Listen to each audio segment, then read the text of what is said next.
As you know, last week a lightly redacted version of the report detailing the special counsel's investigation into Russian meddling was released.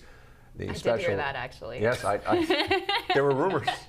The special counsel concluded that investigators could not establish the Trump campaign conspired or coordinated with the Russian election interference effort. But when it came to obstruction of justice, the findings revealed that, quote, while this report does not conclude that the president committed a crime, it also does not exonerate him.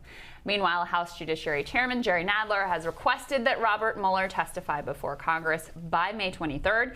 He's also issued a subpoena for an unredacted version of the report and all the supplemental materials. Joining us now with some legal insight on the release of the Mueller report and the impending battle over that subpoena is former Deputy Assistant Attorney General, that is a long title, Elliot Williams. He currently serves as principal of the Raven Group.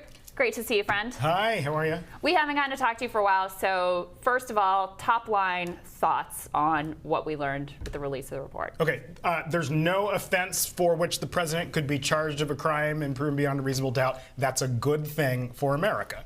However, that should not be the end of the discussion about whether the president's conduct was proper on the campaign or as president of the United States, period. I think my thing as an attorney, as a former DOJ person, is that if the Attorney General of the United States feels a need to constantly be carrying a resignation letter with him in your presence, you have failed as a president and you're failing under the rule of law. And that, to me, because I feel like we've reduced everything down to this obstruction, no collusion, no obstruction mantra, that because there's nothing that meets the reasonable doubt standard, that's the end of the discussion with respect to the president's conduct. There's also just this weirdness of also a sitting president can't be indicted. So were we even thinking about this in the right way by thinking of it in legalistic terms? Well, it seems like the special counsel's office was looking at it in that way, saying that we'll prepare a report and then perhaps Congress can be the arbiter of that. That policy wasn't going to change. Now, there was a little bit of a dispute between Mueller and Barr as to whether, or frankly, let me put it another way,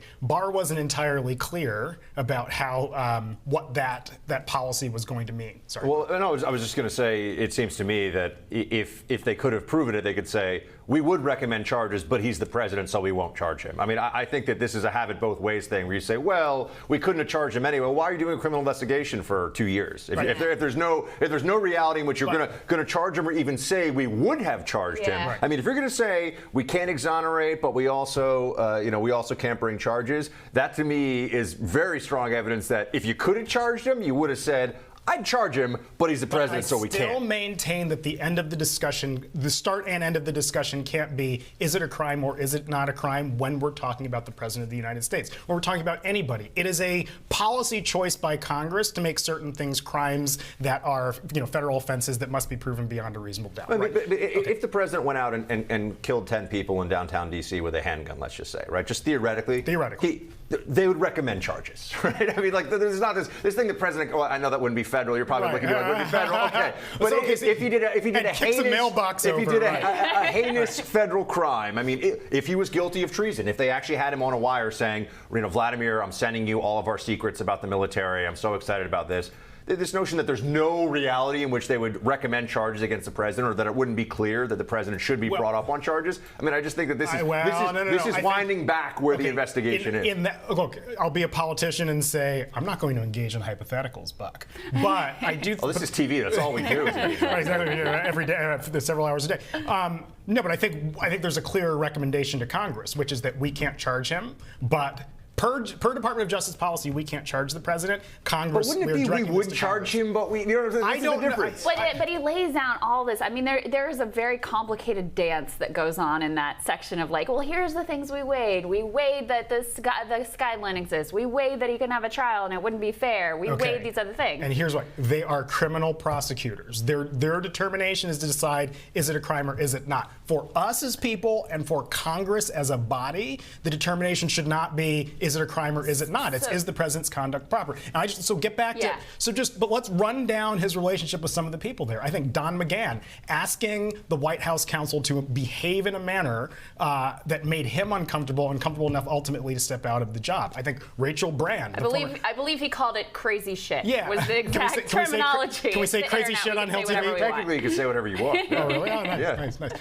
But that's another instance of was the conduct proper, even if it doesn't rise to the level of a criminally chargeable offense. And I think we are getting lost in this question of what's a crime and what's not, and was this proper conduct. So then is the special counsel and even something that, I mean, there are people that were making the argument early on in this that because they changed. It used to be there used to be a different independent counsel, and then they changed the statute, and now. Well, I mean, if you're going to do this because it involves a president, right? This is why you have these special counsel statutes, but you can't actually bring criminal charges against him. Well, then what's the point? Yeah, I just don't believe that they won't actually recommend charges. You mean Congress? No, I don't believe that if there were clear evidence of a serious crime against the president, the Department of Justice, it's a Department of Justice policy. It's not actually a law. They might be like, you know what, we're changing the policy. But hold on, let's stay lost in the question of criminality here. Right. If it was solely Elliott Williams' decision, if the president loses re-election, would you prosecute him? The president loses re-election, would you prosecute him? Yeah. Because that's a possibility that Mueller leaves open in the report. Look, he should not be president of the United States based on what we read there. Yeah. And be it either through the political process. But you don't think he should be prosecuted, period? I didn't say he shouldn't be prosecuted, period. I mean, this is a tricky. It's just a tricky. Wait, so she's saying if he wasn't president anymore, would you bring charges? I think if he wasn't president. Well, hold on, because the conduct is all because of the fact that he's president of the United States, right? So I think that's an impossible thing to unthread. If he loses re-election, right, the statute of limitations won't have run. So you could theoretically charge him if he lost re-election. On what? Are you talking about? Obstruction. I mean, the problem is... He knows you'd lose. You'd lose on obstruction. There's no way you'd make that. It's a very hard thing to prove, right? Well, I mean, on what basis, though? Is it on the basis that official acts can't act as obstruction? There are so many defenses against the charges that are real defenses. Entirely different defense strategies. And I think, did the president of the United States behave improperly? And I think we're getting hung up on this question. But isn't the election the way that you adjudicate that? Or through the impeachment process, or impeachment, or the congressional oversight process, right? It does not have to be a question of can we charge this individual. I just think that you also then set up a standard where everyone's going to try to find some way to get a special counsel started about something that a president did at some point in time. And then because it just becomes taxpayer-funded federal investigator oppo research for whatever political party is out of power. I mean, that is the precedent that we're setting right now. But here's the thing. Obama never got a special counsel. It's because we were nice to Obama. That's because here we go. I was just messing with him. I know, no, but it's sort of like Obama. Bush got a special counsel. Clinton got a special counsel. But let's walk through each one. Clinton got a special counsel over the Whitewater land deal that went on for how many years was it? 9 years or I guess 1994 to 2001. Bush's special counsel was Scooter Libby. Okay, national security facing. Don't even get me started on this. That was a straight up hatchet job. Former CIA straight up hatchet job. Yeah, don't even get me started on this. But I just but this is why I mention Obama is not. I don't think it's a foregone conclusion that every president of the United States is going to get a special counsel. I think after this, because not every president of the United States engages in misconduct. But after this, it would be because it's so useful as a political tool. They have conversations he's having with his top advisor. Oh, because if he won't release it, if he claimed executive privilege, then he's hiding things, right? So Trump, this was a window into the most sensitive White House discussions possible, used as oppo research in an election. Why wouldn't you do this? The idea that you can now hide behind, because you're falling into the trap of hiding behind executive privilege. But this was all on a lie, too. That's the thing. You don't have to do anything wrong as a president. On a lie? What are you talking about? The Russia collusion thing was a lie. This was a lie. The whole Russia working with Trump. Lie. It was a lie. No, well, what do you mean? I'm not seeing where you're going with this. There was a conspiracy theory that the President of the United States worked with the Russians to overturn the 2016 election. That's why we have a special counsel. So what I'm saying is any future presidency, you come up with some crazy idea, you get people in the press to run with it, and then all of a sudden you have a special counsel. But here's the thing. It's not a crazy idea when, with Trump Jr., and if that's what you're saying, I love it. I have information on... No, don't roll your eyes, because think about this, though.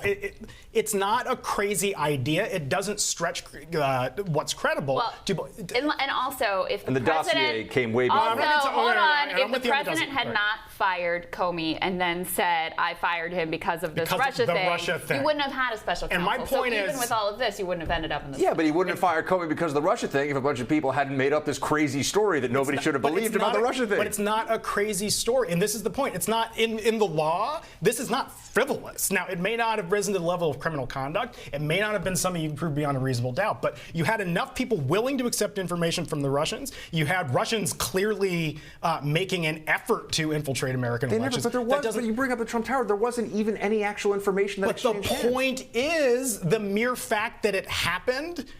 It's not frivolous, Buck. Again, I'm using the legal standard here. It's not based on a lie. If a meeting actually happened and there's a factual, you're going to have you back when the Carter Page FISA stuff comes out. I mean, that is frivolous. Hold on. But there's two questions. I think is it frivolous and is it based on a lie, and is it just not chargeable as criminal conduct? And those are two different things. All right.